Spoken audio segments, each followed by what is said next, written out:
አይሁድ አንተ ማን ብለው ይጠይቁት ዘንድ ካህናትና ሌዋውያን ከኢየሩሳሌም በላኩ ጊዜ ዮሐንስ ምስክር ይህ ነው። ወዝንቱ ውእቱ ሰሙ ለዮሐንስ። ዮሐንስ ወንጌላዊ ምስክርነቱ ይህ ነው። አባቱ ዘንድ የነበረ ክብሩን አየንለት ብሎ የተናገረውን የመሰከረለትን ምስክርነት ሲያነሳ ነው።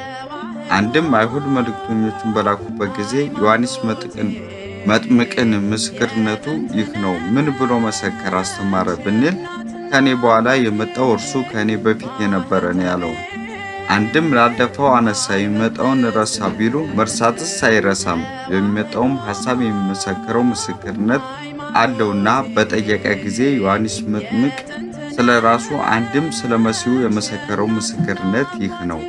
አመላኩ ሀቤው አይሁድ እምኢየሩሳሌም ካህናተ ወሌዋውያን ወአይሁድ ለምን መልእክተኞችን ላኩ ቢሉ የእነርሱ ጉባኤ እየሳሳ እየጠፋ የእነርሱ ጉባኤ እየበዛ እየሰፋ ቢሄድ ቀንተው ምክንያት ሽተው ከሕዝቡ ሊያጣሉት ጉባኤውን ሊበትኑት ማቴዎስ 3:5 ላይ ማርቆስ 1:4 ላይ እንደተናገረው አንድም ለሕዝቡ አዝነው መሪ እንደሌለው መንጋ በተሳሳተ ትምህርት እንደ በግ እንዳይነዳቸው ማቴዎስ 7:15 ዮሐንስ 10:1 ላይ እንደተናገረው አንድም ለሥርዓትና ለሕጋቸው ቀንተው ነው።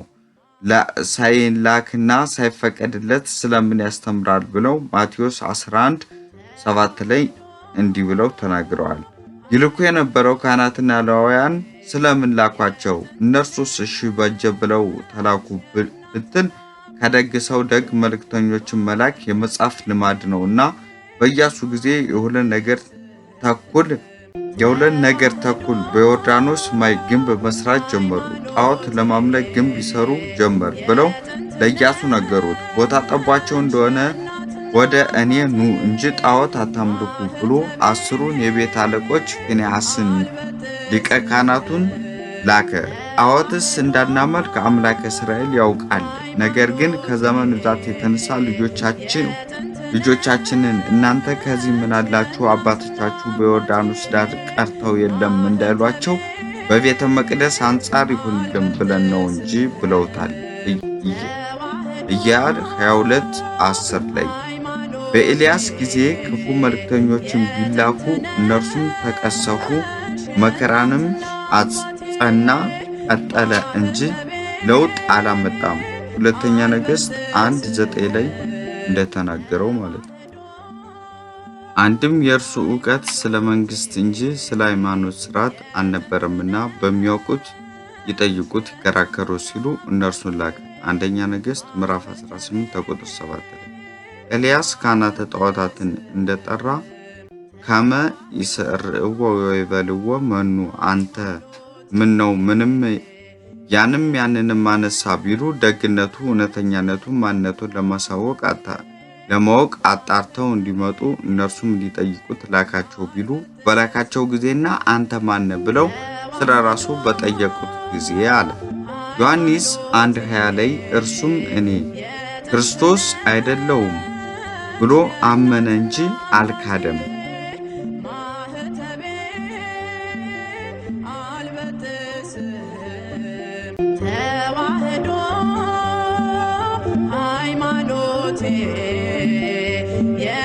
እምነው ወይክድ ከመኮነውቱ ክርስቶስ ነ ብለው ቢጠይቁት አመነ እንጂ አልካደም። ክርስቶስ አይደለም ብሎ ማቴዎስ 3:11 ላይ እርሱስ የኦሪት መፈረሻ ወንጌልን መታነጫ ለማየት ሽተው ጠየቁት።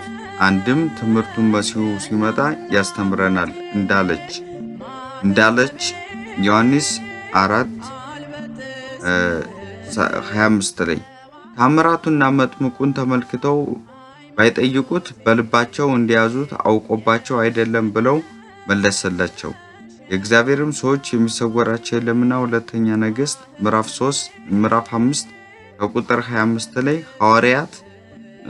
የሐዋርያት ሥራ ምዕራፍ 5 ከቁጥር 1 ላይ እኔ ነኝ አይልምን ቢሉ ለልባቸው ምላሽ አይሆንላቸውምና ያውስ ቢሆን ለቅዱሳን እንኳን ያልሆኑትን ነን ቢሉ የተሰጣቸውን ክብር እንኳን በግድ ካልሆነ የማይገልጹ እንደ ዲያብሎስ እና ተከታዮች በሐሰትና በትዕቢት የማይመሰክሩ ናቸውና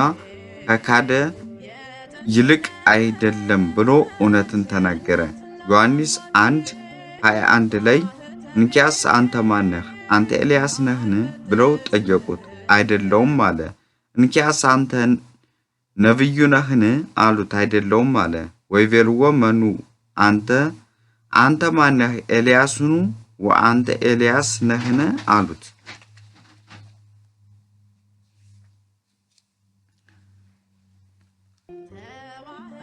እንኳን እርሱ ጌታ እንኳን በኤልያስ መስሎ ተናግሮታል። ምን ነው ቢሉ ማቴዎስ 11:24 ላይ ኤልያስ ጸጉራም ዝጉህ ባታዊ እንደሆነ ዮሐንስ ልብሱ የጸጉር ሕይወቱም ባታዊ ነውና፣ አንድም ኤልያስ መገስጸ አክዓብ ወኤልዛቤር እንደሆነ እርሱም መገስጸ ሄሮድስ ነውና፣ አንድም ኤልያስ በኋላ ምጽአቱ መንፈቀ ተቀድሞ እንዲመጣ እንዲያስተምር ዮሐንስም ለቀዳማዊ ምጽአቱ መንፈቅ ተቀድሞ አስተምሯልና፣ አንድም ኤልያስ በሁለት ልብ አታንክሱ አምላከ እግዚአብሔር ነው እንዳለ ዮሐንስም ከኔ በፊት የነበረ ከኔ በኋላ የሚመጣው እርሱ እግዚአብሔር ነው ብሎ አስተምሯልና፣ ይህን አይተው ኤልያስ ነህን ቢሉ አይደለውም አለ። ያልሆነው ነኝ የማይል እውነተኛ ነውና ያውስ ቢሆን በልባቸው መልስ አይሆንምና፣ ወይቤሎ ነቢይ አንተ ነቢይ ነህን አሉት። ሙሴ ቢሉ ሙተው ያልቀበርነው ነውና፣ ኢያሱ ቢሉ እንደኔ ያለ ነቢይ ይነሳል የሚለውን ትንቢት ይዘው ጠየቁት። ዘዳግም 18:18 አይደለውም አላቸው። ዮሐንስ 1:22 ላይ እንኪያስ አንተ ማን ነህ ላሉህም መልስ እንድትሰጥ ስለ ራስህ ማን ትላለህ አሉት። ወይቤልዎ መኑም አንተ እንከ ከመ ናእደዎ ወናጠይቆሙ ለእለ ላይኩን ወፈነወነ ለላኩን በነገር ምክንያት ፈልገው ሕዝቡ ለማጣላት ፈነወነ በእግር ለላኩን እውነቱን አጣርተን እንድንመጣ በመልካም ልከውናልና በእነርሱ ስለ አንተ ማንነት እናስረዳቸው ዘንድ እንኪያስ ማነህ?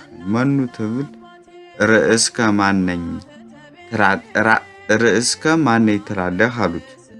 እርሱም ነቢዩ ኢሳይያስ እንደተናገረ እግዚአብሔርን መንገድ ጥረጉ እያለ በምድረ በዳ የሚሰብክ አዋጅ ነጋሪ ድምፅ እኔ ነኝ አለ።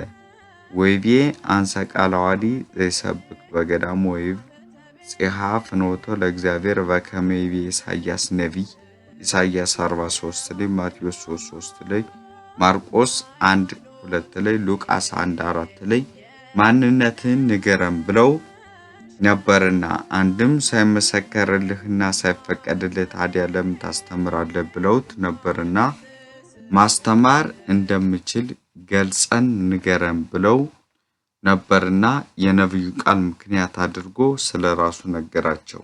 የተላኩትም ከፈሪሳውያን ነበሩ።